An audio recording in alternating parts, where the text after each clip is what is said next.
வாங்கின 12,000 ரூபா சம்பளத்துக்கு காதில் ரத்தம் வராதான் மிச்சம். ஏன்டா இந்த வேலைக்கு சேர்ந்துட்டு இருந்துச்சு. நடந்த ஒரே நல்ல விஷயம் என்னென்னா, என் ஆஃபீஸ்க்கு 8th ஆஃபீஸில் ஐடியில் சாஃப்ட்வேர் இன்ஜினியராக வேலை பார்த்த சௌமியா, அபூர்வ சௌமியா. அது என்ன அபூர்வம்னு கேட்டிங்கன்னா, அந்த எம்ஜிஆர் ரோட்லேயே ஜீன்ஸுக்கு லாங் டாப் போட்டு வந்த அந்த காலத்து சரோஜா தேவி அவள் மட்டும்தான். அது மட்டும் இல்லை, சுடிதாருக்கு துப்பட்டா போட்டு வந்த வைஜெயந்தி மாலாவும் அவள் மட்டும்தான். அது மட்டும் இல்லை, சேலை கட்டிட்டு வந்த அஞ்சலி தேவியும் அவள் மட்டும்தான். என்ன ஒரே பிரச்சனை, அப்பப்பா அழுவா. இன்னைக்கும் ஏன் சௌமியா அழுகிற?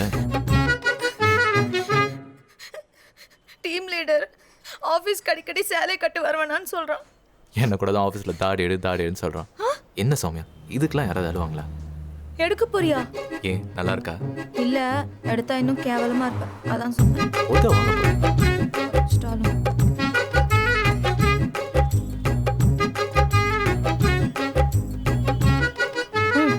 ஒரு குட் நியூஸ். என்ன? அடுத்த மாசம் ஆன் சைட் யூஎஸ் அனுப்புறது ஆஃபீஸில் சொல்லியிருக்காங்க. Super Soumya, super. அங்கேயே அப்படியே வேறு ஏதாவது வேலை கிடச்சி செட்டில் ஆகிட்டேன்னு வச்சுக்கோயேன், எல்லா ப்ராப்ளமும் சால்வ் ஆகிடும். சரி. அதுக்கு எனக்கு ஒரு 3 லட்சம் ரூபாய் தேவைப்படும். உன்கிட்ட இருக்கா?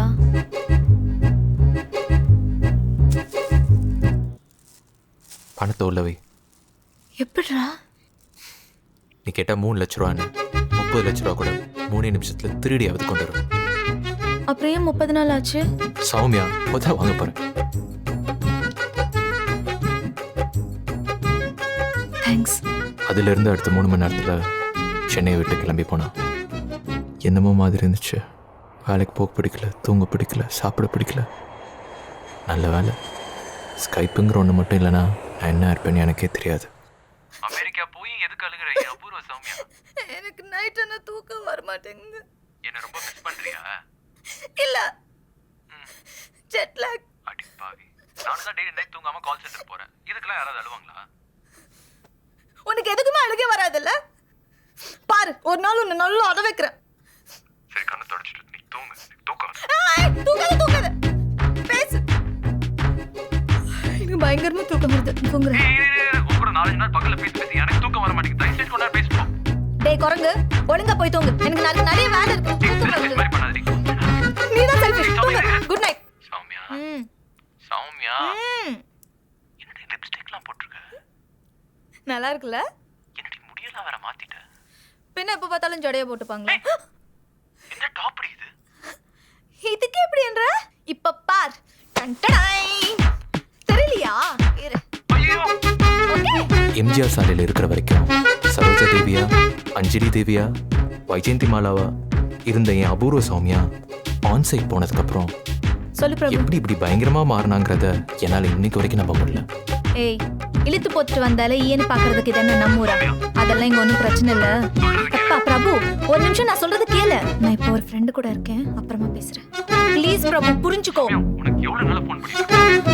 நானே கூப்பிடுறேன்னு சொல்றேன்ல. நானே கூப்பிடுறேன்னா அதுக்கப்புறம் அவளா கூப்பிடுறதுக்கு ரொம்ப நாள் ஆச்சு. பாய். எப்பயாவது ஃபோன் பண்ணணும்னு தோணுச்சு. நான் ஒரு விஷயம் சொல்றேன், கேக்குறியா? சொல்லு. இல்ல, நீங்க வேற வேலையும் கிடைக்கல. நீ கொடுத்த 3 லட்சம் ரூபாய் எப்படி திருப்பி கொடுப்பேன்னு தெரியல. வீட்ல வேற பிரச்சனை. அதெல்லாம் ஒரு பிரச்சனையும் இல்லை, நீ வா, நான் பாத்துக்கிறேன்.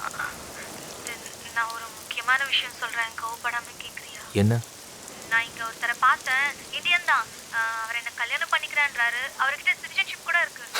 ஜோக் அடிக்காத சாமி. சீரியஸா தான் சொல்றேன். பிராக்டிகலா யோசிங்க. நீங்க பண்ணிட்ட எல்லா ப்ராப்ளமும் என்ன மைண்ட் பிராக்டிஸ்? சௌமியா, சொல்றது கேளு, நீ வா, பாத்துக்கிறேன். சரி பிரபு, நான் உனக்கு அப்புறம் கூப்பிடுறேன், எனக்கு வேலை இருக்கு. சௌமியா இரு. சௌமியா ஒரு நிமிஷம். ஹலோ.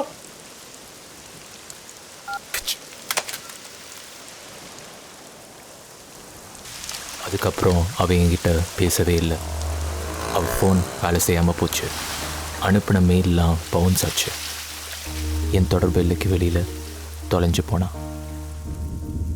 போகிறதுக்குன்னு இடம் இல்லாதப்ப எல்லாரும் எங்கே போவாங்களோ அங்கே தான் நானும் போனேன்.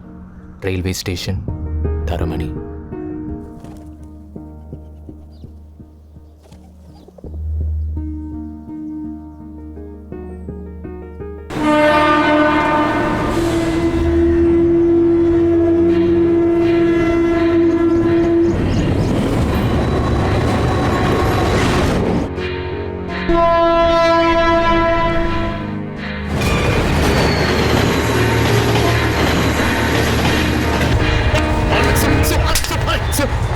என்ன தெரியுமா?